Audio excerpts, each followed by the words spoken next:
Hey, what's going on guys, it's Cynical and welcome back to another video. Today for you guys, we've got 8 brand new details to do with Missing Link shared by Papa Nomura himself.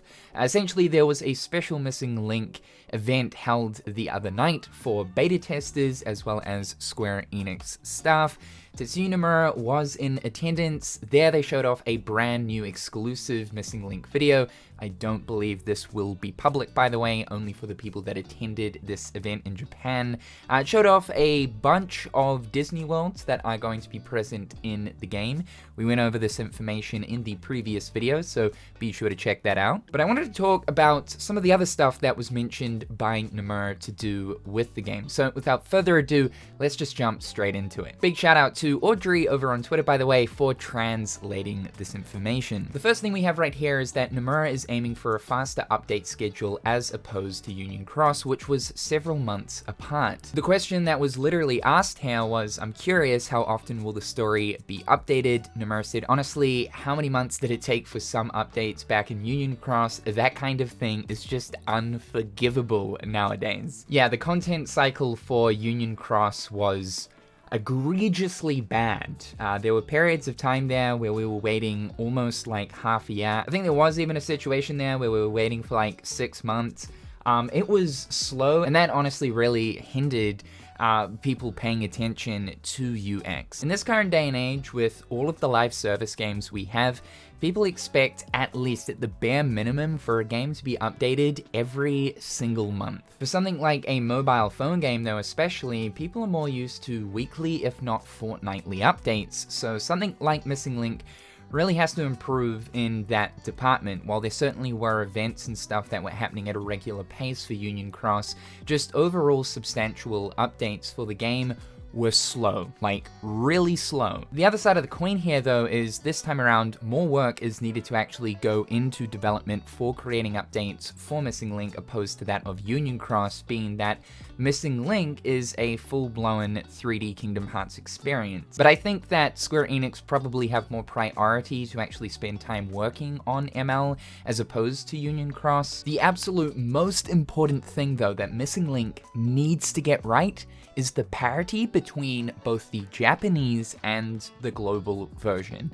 Updates need to be applied equally at the exact same time. Having 2 versions of the game where the Japanese version is months ahead with the significant updates, whether it be new mechanic updates or story updates, is ridiculous. Like, it's ridiculous. It's something that the global version absolutely suffered from, especially because Kingdom Hearts is such a narrative-driven experience, and that the mobile versions of the Kingdom Hearts games literally do contain some of the most important lore in the entire series.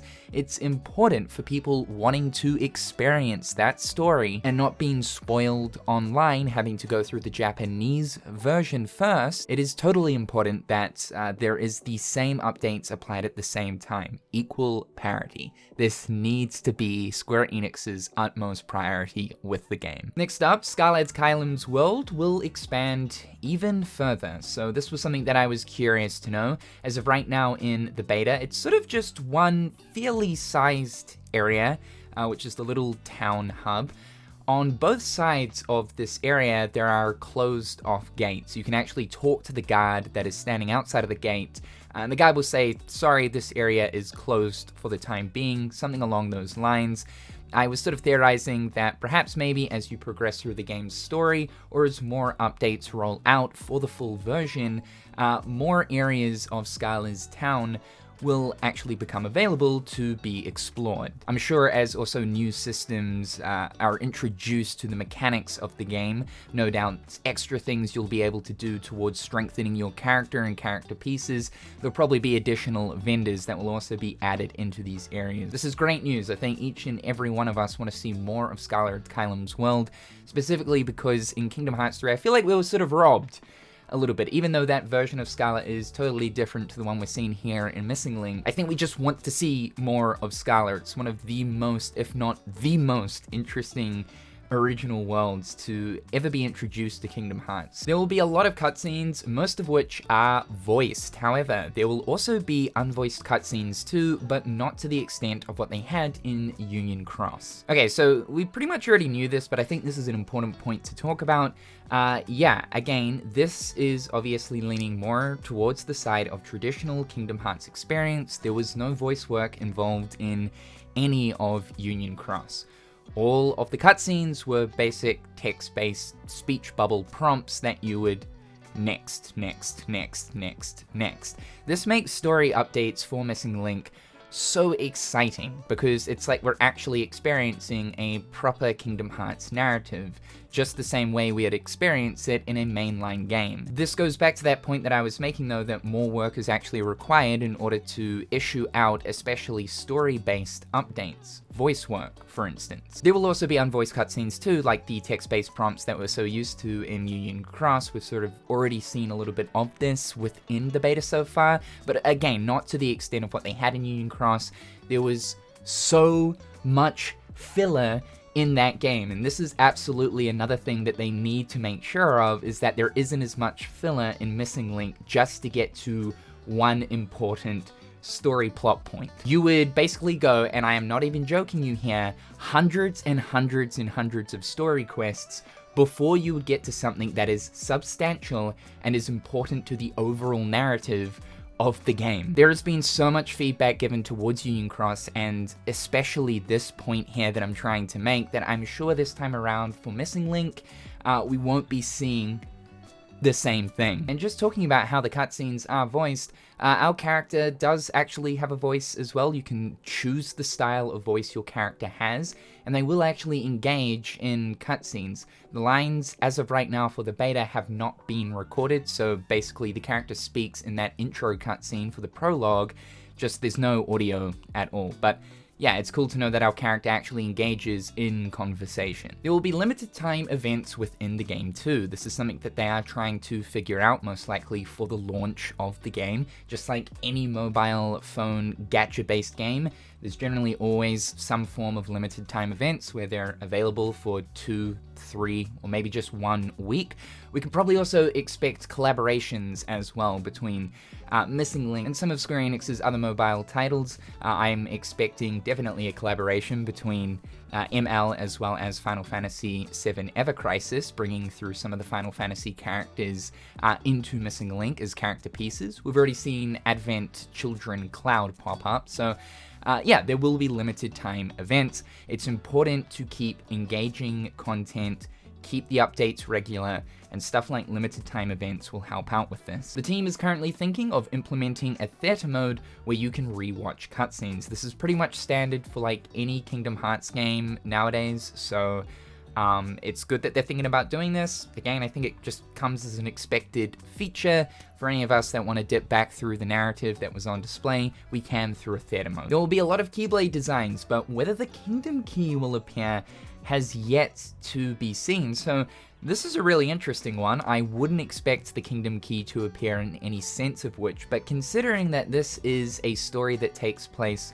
quite some time before the current mainline story with Sora and Co, maybe it would make sense if we actually do begin to learn some of the origins of the Kingdom Key within Missing Link. It was something that I was sort of expecting to learn about within the Key era, more so Kingdom Hearts Key, Unchained Key, and Union Cross.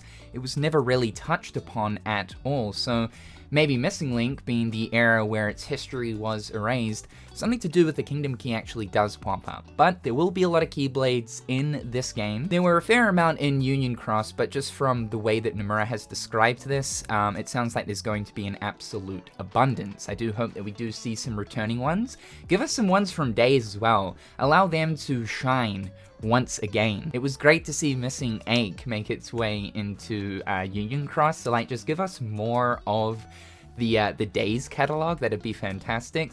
But in amongst the numerous amount of Keyblades that we've already seen from all of the different games, also give us some brand new ones, some new original designs. Square Enix are currently in talks with Disney regarding adding voice or background music to pieces when used. So whenever you activate a Disney-based character piece to utilize their ability, they're wanting Disney to give them the okay to actually use that corresponding Disney character's voice when you activate it.